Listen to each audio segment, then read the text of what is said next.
حضور اکرم صلی اللہ علیہ وسلم نے ساری زندگی جتنی آپ کی عمر شریف ہوتی تھی اتنے اونٹ ذبح فرماتے تھے، اور کچھ اونٹوں کو لے کر ذبح فرماتے اور یوں فرماتے یہ میرے ان امتیوں کی طرف سے ہیں جو قربانی کر نہیں سکے، جو قربانی کر نہیں سکے۔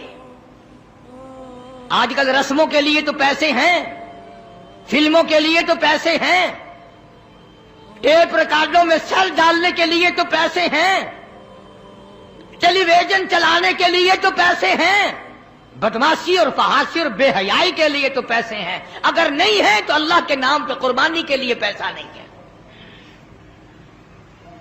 بڑا خوش ہوتا بابا آدمی، چلو یار حصے کے پیسے میں نے بچا لیے،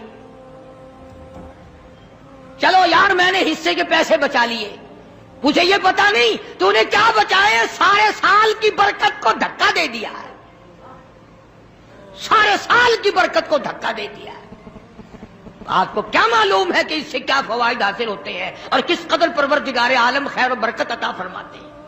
یوں لکھا بزرگان دین نے کہ قربانی کے جانور کے بدن پہ جتنے بال ہوتے ہیں اتنی نیکیاں نام اعمال میں لکھ دی جاتی ہیں، اتنی نیکیاں۔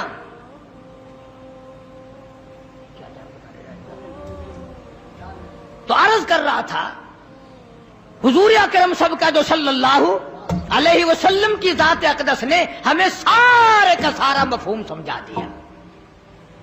اور معراج والی رات میں اللہ پاک نے، فرشتوں نے حضور کریم صلی اللہ علیہ وسلم کی خدمت میں عرض کیا کہ یہ جنتی براق ہے، آپ سوار ہو جائیں۔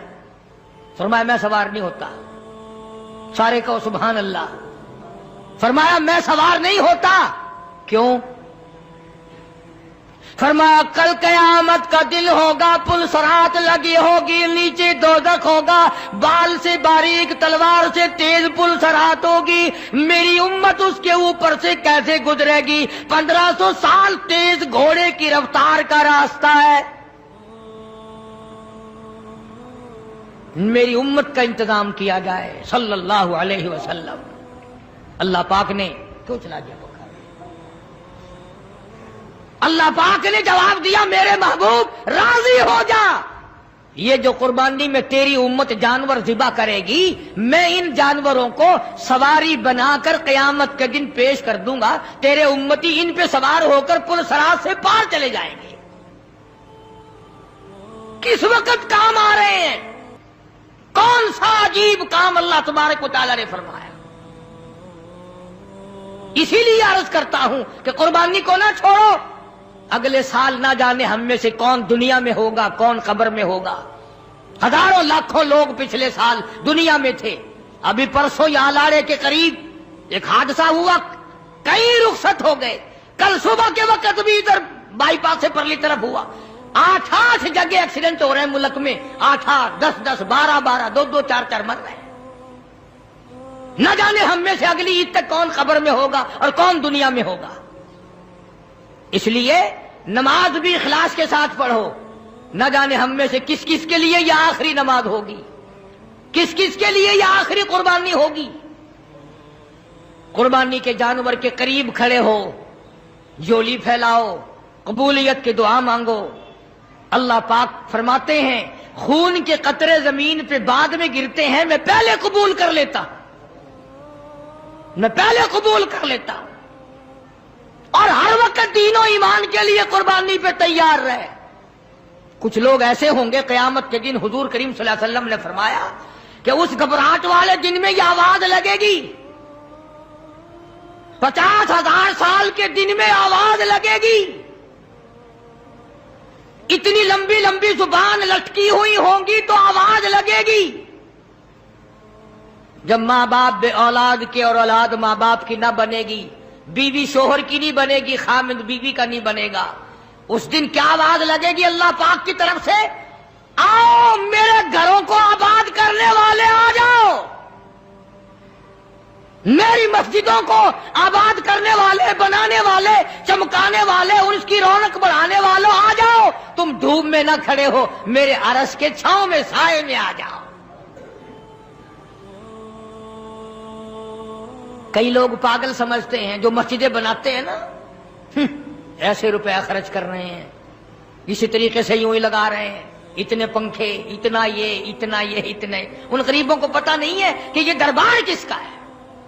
انہیں یہ علم نہیں ہے کہ یہ کسی بادشاہ کا دربار نہیں، یہ کسی وزیر کا دربار نہیں، یہ کسی سفیر کا دربار نہیں، یہ کسی ذمہ دار اور سرمایہ دار کا دربار نہیں، یہ تو اس احکم الحاکمین کا دربار ہے جو اپنے خدمت گزاروں کو قیامت میں آواز دے کر بلائے گا.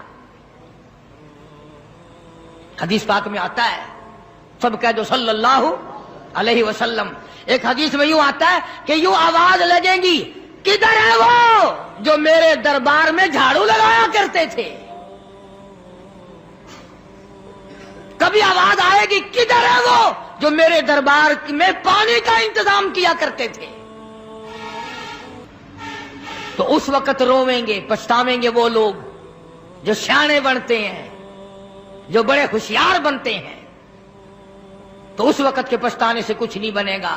عرض کرنے کا مقصد یہ، ہر کار خیر میں حصہ ڈالو، ہر جگہ کوشش کرتے چلو، اپنی سی ہمت کے مطابق کرتے چلو، چلتے چلو، موت آئے کلمہ پڑھتے ہوئے رخصت ہو جاؤ. اللہ پاک ہم سب کا کامل ایمان پر خاتمہ بالخیر فرمائے. سارا دل بجاتا ہوں. تو عرض کرنے کا مقصد یہ، قربانی کے 3 دن مکمل ہیں. قربانی آج بھی ثواب ایسا ہی، کل بھی ثواب ایسا ہی، پرسوں دن چھپنے سے پہلے تک. اور وہ تکبیر جو ہیں وہ بھی پڑھتے رہنا، اللہ اکبر اللہ اکبر، لا الہ الا اللہ، واللہ اکبر اللہ اکبر وللہ الحمد. چلتے پھرتے بھی پڑھو. اور ہر فرض نماز کے بعد مردوں پہ بھی واجب ہے، عورتوں پہ بھی واجب ہے. قربانی کرو، اللہ سے قبولیت کی دعا مانگو. مدارس میں طلباء کے لیے کھالیں خود پہنچا کے آؤ، تاکہ جس کا دل اجازت دے وہ ہمارے مدرسے میں پہنچا دے. 100 مرتبہ جس کا دل اجازت دے خوشی پڑے. ورنہ اور طالب علموں کو، غریبوں کو، محتاجوں کو، بیواؤں کو، جس کو دل چاہے دو، کوئی کسی کا اعتراض نہیں.